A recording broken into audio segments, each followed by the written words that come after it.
All right. We want to get in this week in auto history because we can't postpone that for another week because it won't be this week. Not this week. It'd be last week. Yeah. So let's do it. So in 1906, Lancia was founded. Lancia, yes. Lancia, a group of Fiat racing drivers, including Vincenzo Lancia and his friend Claudio Fogolin, founded Lancia in 1906 in Turin, Italy. Lancia achieved its commercial success with their first vehicle, the Tipo 51, a 12-horsepower car that remained in production from 1907 through to 1912. And Lancia earned a reputation for innovation when they became the first automobile manufacturer to offer V4 and V6 engines, as well as they were the first with independent suspensions.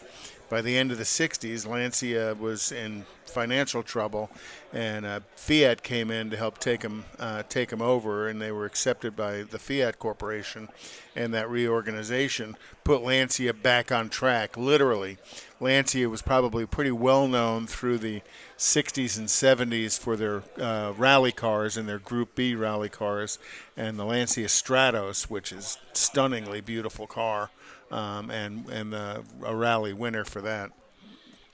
In 1960, the last DeSoto rolled off the assembly line. Thank you, God. In Detroit, Michigan.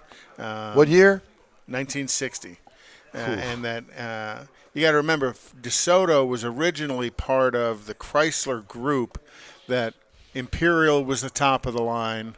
Chrysler and DeSoto were kind of midline cars, and then Plymouth would be the entry-level car. You know, when you look at General Motors, they kind of had the same structure. Cadillac being the top-line car, Oldsmobile Buick, the midline cars, Pontiac maybe a little bit more of the performance cars, and Chevrolet. So that's why you'd always see the entry. at your DeSoto Plymouth dealer. Correct, because the DeSoto was the up-level of the package. My dad had a DeSoto, and my mom had to get the hammer and broomstick out to hit the starter. Oh, yeah. So, to hit it to make it. And the very last DeSoto that was made was its 1961 two-door hardtop. And you could have bought it back then in 1961 for $3,100. That's expensive. And then 20 years later, in 1980, Yugo begins production. While the car may not be looked upon favorably due to a design, which is an old Fiat, the safety and performance issues the car had caused quite a stir when it was new.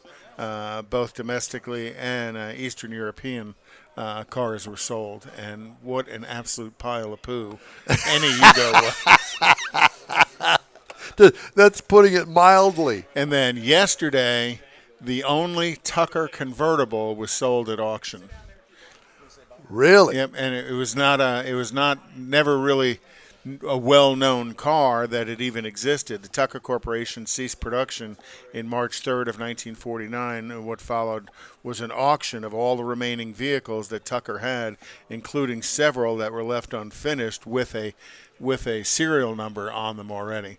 And a lot of those were all bought up. Well, this convertible that Tucker had was secretly being built at Lenke Engineering when Tucker went bankrupt. One of the engineers at Lenke Engineering bought the car, took it home with a collection of assorted parts and stuff, and over his life was in the process of completing it. He passed away and went on to one of his family members who they actually did complete it, and it was sold yesterday at Downs Auction in Meridian, Idaho, and I think it went for like $3.5 million.